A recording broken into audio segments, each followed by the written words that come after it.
Get started. All right. Get Max a second here.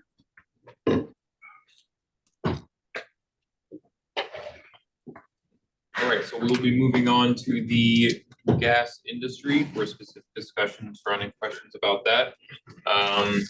Our first question off the top, just to make sure that we capture everything regarding the policy objectives and evaluation criteria. What specific criteria should be used to evaluate the rate making procedures for gas utilities with respect to the policy objectives? If any differ from what we talked about before, or if any should be prioritized with respect to the gas industry, open up the floor.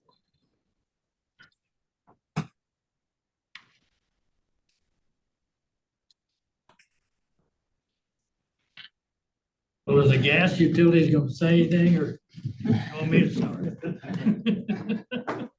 You can start. Okay, sorry, I didn't include you guys. So I think if you go back to just, rate regulation, that there are really probably no separate criteria on the overall mechanism. But I think gas does have some issues that are maybe not found with water or electricity. And I'm thinking of the amount of federal regulation there is over safety, over the requirements for putting in additional infrastructure, replacing infrastructure. And so there are some specific issues with regard to gas utilities. However, I don't know that changes the overall regulatory mechanism, or you need to develop specific criteria. I think, I'll let utilities speak for themselves, but I think over the years, the board has addressed a lot of their significant issues. One is the infrastructure investment tracker. I think that addressed an issue. More recently, the farm tap tracker, I think, addressed a significant issue with the interstate utility removing one of their lines and how customers are treated. So I think all of those, though, can be dealt with either inside a rate case or in separate tracking dockets. So I don't know that there is any criteria that needs to be created, especially legislatively, for natural gas utilities. Yeah, I mean, from a Black Hills perspective, as we kind of put in our comments, as far as separating any special criteria from rate making, we think the general policy rate making procedures are applicable under most circumstances. As Cecil alluded to, we've obviously provided a lot of comments about some of the challenges we have with capital investment as it relates to PHMSA regulation. So I don't know if there's different section that we're coming up to about trackers and capital investment, or if that's something that you want to dive into now. I don't want to jump too early, but be happy to go through that if you want me to now.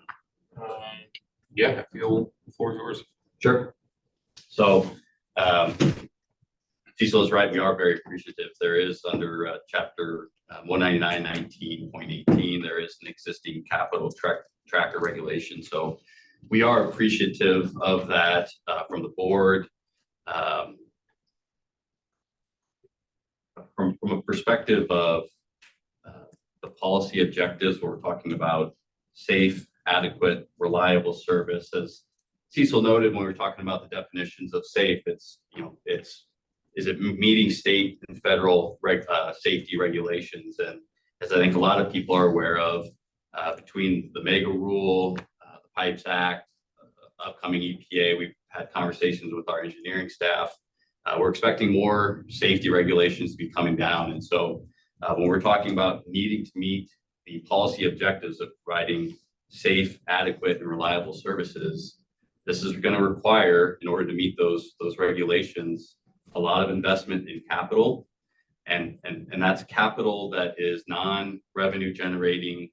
So we're not creating new revenues as part of that investment, which takes away capital that's available for growth projects, for reliability projects.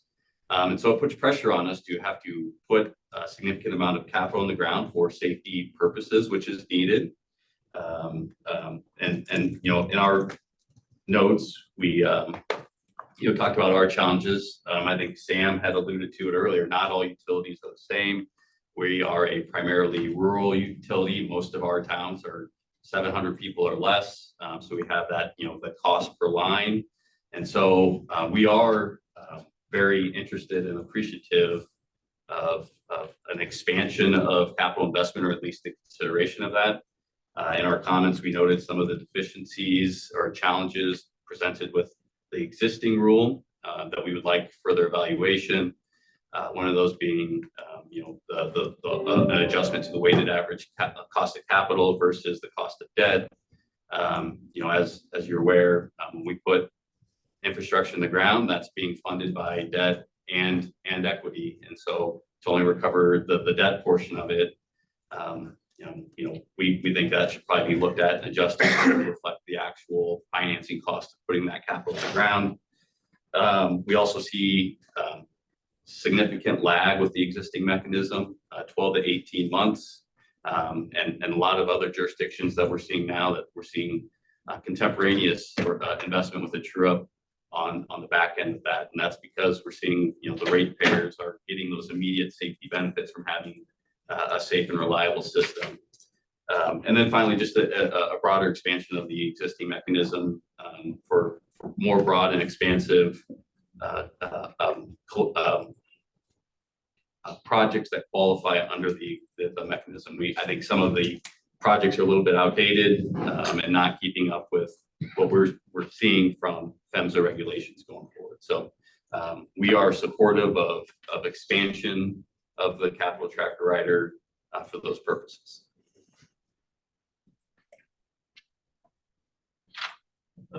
Max, can you move ahead?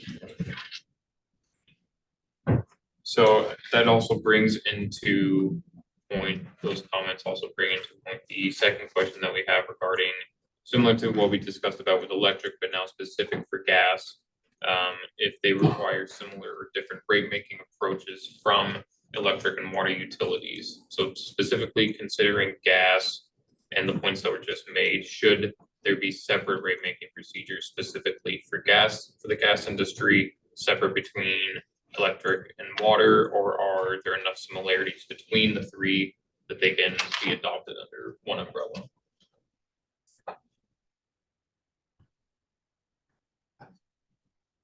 Go ahead. I think from my perspective, a general thought that the main policies and procedures can probably be applicable to all three.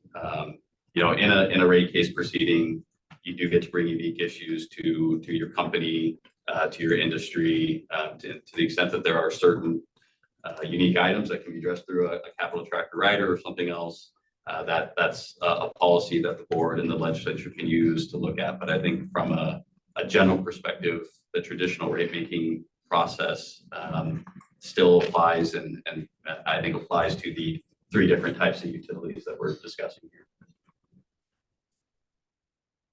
I agree. I mean, I think it's been said before, but I think there are a set of regulatory principles when it comes to utility rate making, and I think that they are applicable across a host of different types of services. And so I think from a company perspective, particularly with thinking about Mid-American, we are a combined electric and gas utility. Just from planning and just staffing and resource purposes, it's beneficial for us that we are sort of looking at both electric and gas rates through sort of that same lens, right?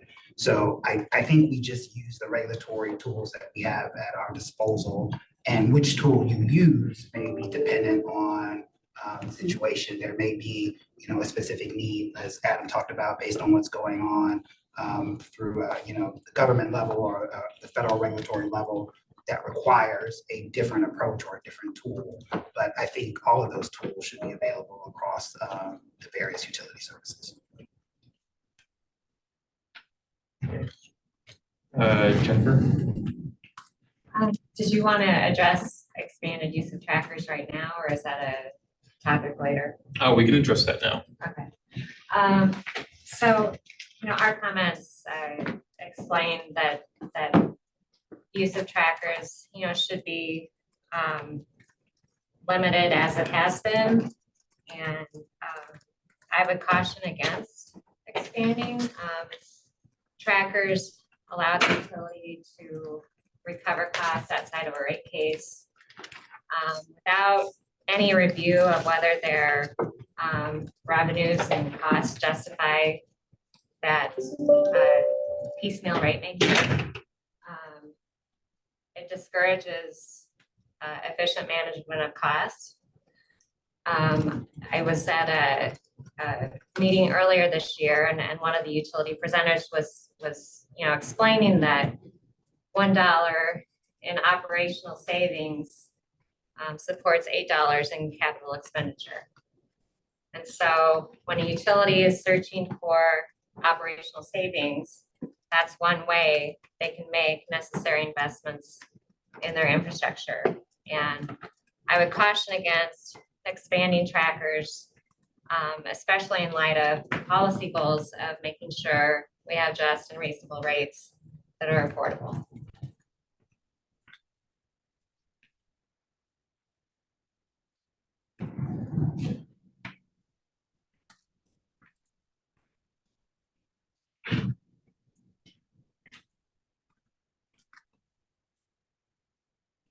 All right, next point, Max.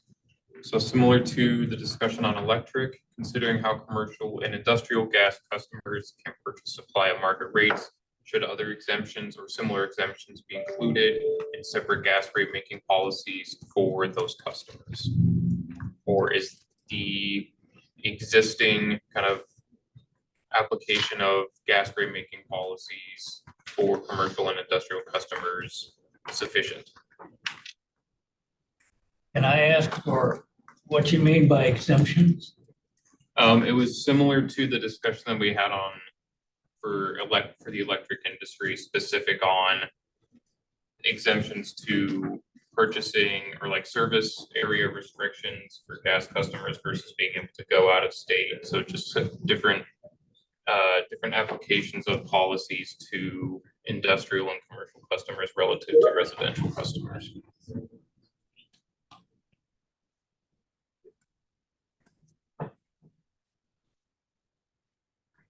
I guess my basic position is no. I think, the gas the large customers are allowed to purchase their own gas. I mean, what other exemptions do they need? Right? They need, if they use the gas utilities infrastructure, they need to pay for it.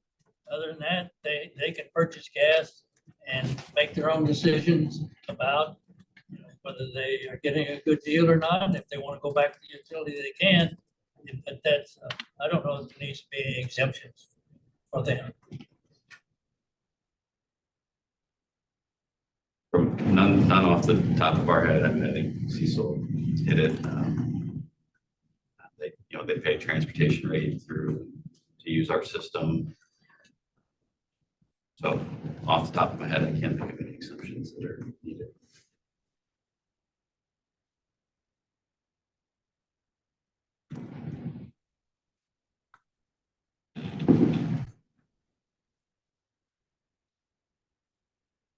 All right, we'll move along. Should gas utilities and LDCs be required to submit long-term plans for forecasting future gas demands, expanding service areas, investing in infrastructure changes and other services, and why? So similarly to our discussions on IRPs, should we be also looking for gas utilities to submit long-term plannings as well?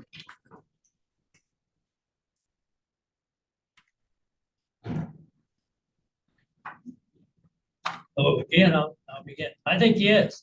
I think that just with the electric utilities, I think understanding the plans that the gas utilities have for expansion and what their infrastructure needs are going to be, especially with the additional federal regulations.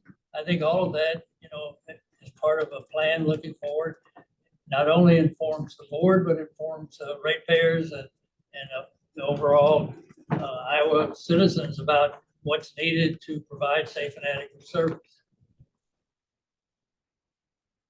And I don't know whether this fits into rate regulation. But I think probably since I was at the board from the beginning, there has been an issue of how does a gas utility expand to those areas that want natural gas service, but the cost is too much for that customer or those group of customers to obtain that service.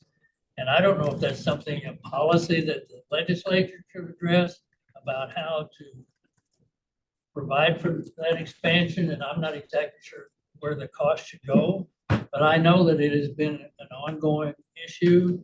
I know there's always the issue of capacity from the interstate pipelines, and there are other issues, but I think there are areas that want natural gas and they can't get it just because of the cost of putting a pipe in the ground.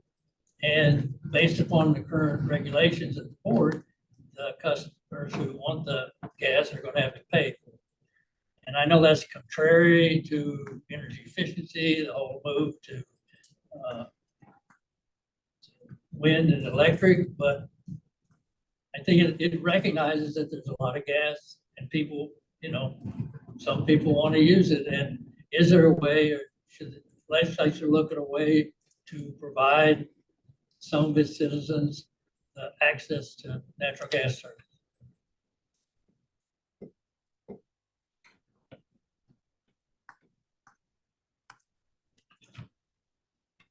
Any other thoughts on this question, or did Cecil cover everyone's views?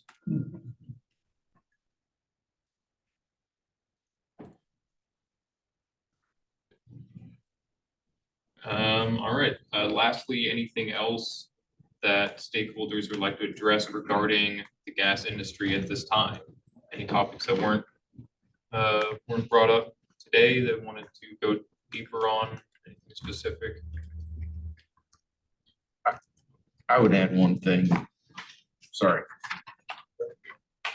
I would add one thing, and this isn't necessarily just an IBEC thing.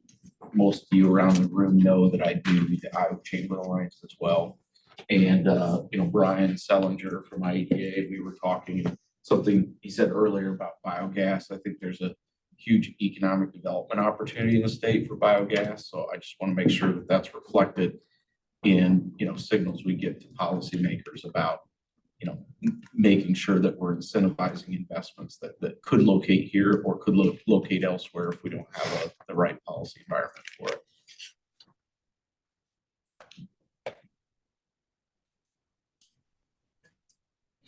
Any other comments?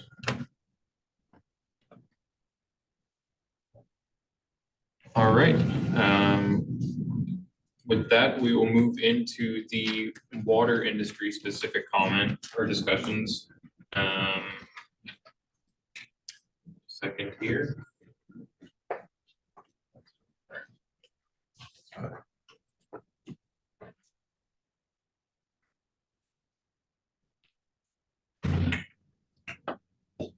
All right, so to start off our discussion about the water industry specifically, similar to how we had the similar discussions with gas and electric, what specific criteria should be used to evaluate the rate making procedures for water utilities with respect to the policy objectives? Is the water industry similar or different enough from electric or gas to justify it having similar or separate rate making procedures? Open up the floor. Well, I want to sort of start off with comments, Cecil. But I did want to thank the board for giving us the opportunity to be here for, and I'll say it openly, we're proud. For years, we've kind of felt like, you know, Loretta had a stepchild and not really getting the opportunity to be involved. Our fault, their fault, whoever the fault is irrelevant, but we appreciate the opportunity to be here to have a voice. So I have been instructed by legal counsel that I'm here to support, and that's all you'll hear from me. We'll let our counsel on rates manager go from there. I just want to echo what Randy said. The fact that you mentioned, oh yeah, and gas and water. I'm like, you notice us, yay! But as far as what makes water industry similar or different, I think that I'm already McWilliams. I think we're very similar if you were to pick something we're similar to, it is natural gas. Even our QIP mechanism that we're very thankful we have is granted to us, but that's in the natural gas part of the law. It's not for water specifically, it's kind of borrowed. So it'd be nice, so obviously we have similarities as far as in legislation, so it might be nice to, get that streamline where it's clear for people to understand the law, for us to follow and have things like that in place. Yeah, in addition, just to make us part of the group that we have to follow certain regulations specifically that apply to us, rather than kind of piecemealing a little bit from electric and a little bit from natural gas. We think that there's a lot of the rate making principles that are the same across industry, but water is also unique in a lot of ways. So there should be mechanisms that, treat water accordingly to their differences.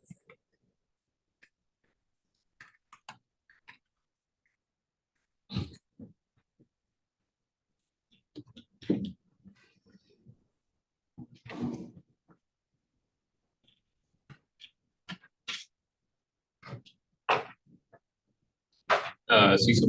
Go ahead, Tim. You've waited all day. I've waited.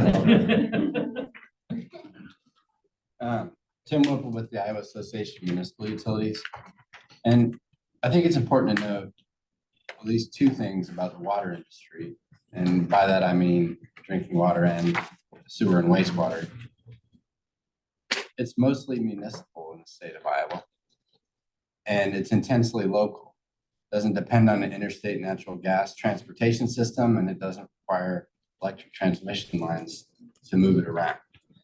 I think that affects rate making, and I think those two things affect our public policy discussion about water.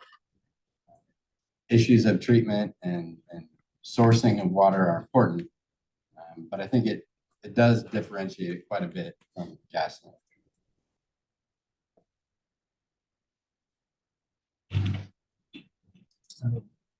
I'm done. Is that, you want me to say more? I'm trying to do the prompts. So I think if you followed my comments, which hopefully you have throughout the day, I think if you go back and look, I think the question is, does the statute need to be changed? Or are there specific exceptions that need to be created in statute for water utility regulation? And I think my answer is no. I think rate regulation applies or can be applied and is reasonably applied and is a reasonable way of setting just reasonable rates. I think what the issues that seem to come up are how much authority should the board have, or should the legislature step in with a public policy issue and say, no, you've got to do it a certain way. And I don't know, there may be some that the water company might think should be applied, but I don't know at this point that the board hasn't addressed almost all of the really significant issues that have been raised by Iowa American Water in rate cases or outside of rate cases, and has addressed those. They may not, agree with all the results, but I think the board, because of its authority, has addressed those significant issues. So I don't know if there's anything that adjustments to that rate making mechanism that needs to be done specifically for water.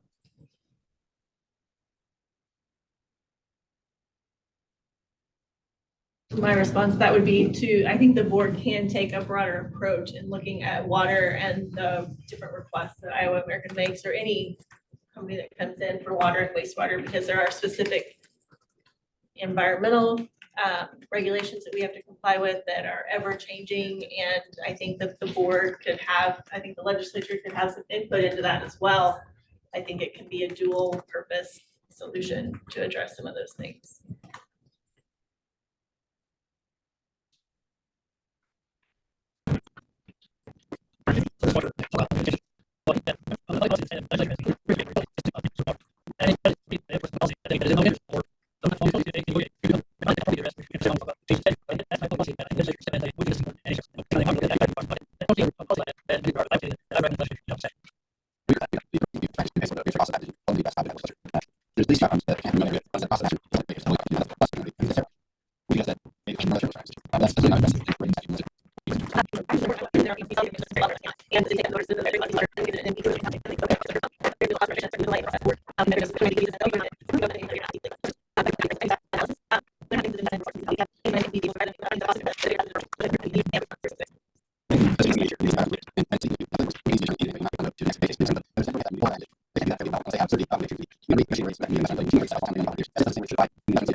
In the issues that are taken before the board, and the time the board spends on these cases, the time the company spends on cases. Oftentimes we have to also hire counsel, and those are costs that benefit the customers overall. They benefit the citizens of Iowa, and they're adherent to the policy that the legislators clearly set out. So they should be part similar to a rate case. Those costs aren't reasonable and they're recoverable, and we don't see that's the difference from that process. Can I ask you a question? So transaction costs, are you talking about the costs to Iowa American that occur prior to filing with the board? In other words, during the negotiation process, are you including all those costs? Or are you talking about once you filed the acquisition docket, the costs that go with that part of it? Certainly the latter. We have language for the former, but the latter for sure. And are external costs different from the transaction costs? And what are those? Any witness or any extra costs that we've had to do or assistance we've had to employ to pursue. So employee expenses, or are we talking about like an outside? Outside the company. Okay, thanks.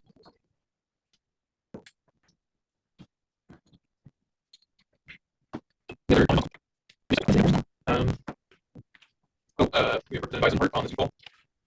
Yes, thank you. I have one point to make about water. I don't know if it's pertinent to this proceeding or not, but if you look at the availability of source water for water utilities as analogous to the generation question on the electric utility side, I think the elephant in the room is what will be the cost of source water going forward in the future, given availability, the drawdowns we're making, plus the contamination issues that we're facing due to farm runoff, PFAS, and other issues. Are we looking down the road to determine what are the groundwater, surface water availabilities that will, and the cost of acquiring that seems to me will be increasing over time for every water utility, at least those in stressed watersheds. Is that something that really this group can or should be talking about? Tim has a thought.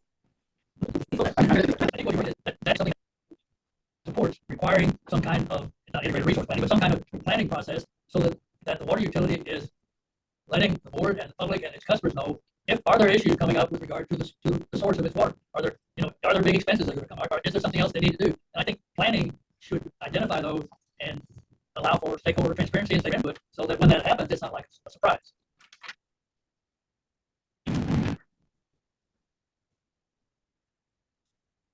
I agree. Sorry. I just agree with that. That's where Iowa American brings a lot of value being a regulated utility. We do all this planning, but when it's required to file, that's great. That's why I'm actually all for that. That's the value we bring to these municipalities. They don't always have all the resources to do those studies. Look at watershed drainage. Look at like the Nutrient Reduction Act, reducing E. coli out, all those things. I mean, they don't have the resources to teach where we can offer those things. But just one more value we can add. I'm glad that it was brought up. It's a concern. I mean, these communities approach us, so we're just trying to have the best solution to help. Well, I think it's an issue many, if not most, or always. I think it'll be the most significant driver of costs for clean drinking water. And question will be, will those costs be socialized or borne by the poor blokes who happen to be in the watershed with the well or the river that doesn't work anymore? I'll end there. I don't need a Debbie Downer.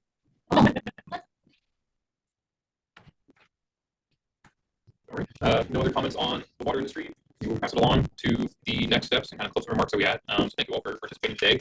Day 2 will start similar to today, tomorrow at 9 a.m. with the breakout session procedure that we discussed earlier on in the day. Participants will be split into groups consisting of stakeholders representing each of the 3 industries. There'll be at least one of Len, Max, and myself in each of the meetings to facilitate the discussion. And then each breakout group will have a leader representative to report key takeaways from each discussion to the entire group when we reconvene following the breakout sessions. And then as a next step reminder, the post-Charrette rate comments for this Charrette will be due on September 7th. So I believe it is a week after tomorrow, so a week next Thursday. We will be discussing with IUB further about any sort of page limits or any other discussions that stakeholders have had. Any closing remarks from? I have one other question, because today's Charrette is supposed to be focused on current policy, and I think we spilled over into some discussion of new policy, and we addressed all of the industries, and I think it'll be very hard for us to address current policy in the next week, as well as a lot of new additional policies that came up today. So I would, if we could have the opportunity to address the new policies in the second Charrette, I think that would alleviate some of my concerns about getting something that's useful to you next week. I think I can offer 2 observations I think may help you. The first is, I think we're going to have no pages. We have page limits beforehand because we have to try and consume all that material and make ready for this meeting. So we hope folks to be concise, but we want, frankly, to collect as much information as possible. So if you feel like you have more to say, this is your opportunity to say it. Go right ahead. Brenda just gave me a look because we're going to have to. The second is, there's for closing up. This is an information gathering exercise. We're going to deliver information report to the legislature, and we want everyone's maximal input in the best perspective. And as a note from Representative Eisenberg in the Zoom chat that files 17 legislators and trustees bring these are relevant to any issue and a potential way to recommendation on how it can be changed. Those are welcome, especially in these written comments. So. Okay, procedurally, are these 2 days session going on YouTube immediately, or are you going to wait till the end? How's that going? And file separate dockets, or we will get a special we're going to post it so it's available to everyone. And we will both the presentation is part of YouTube, so you will see it with conversation in sort of real time, and we'll post the presentation separately in the docket so people can reference it. It's hard to read, I can have Stay one is done.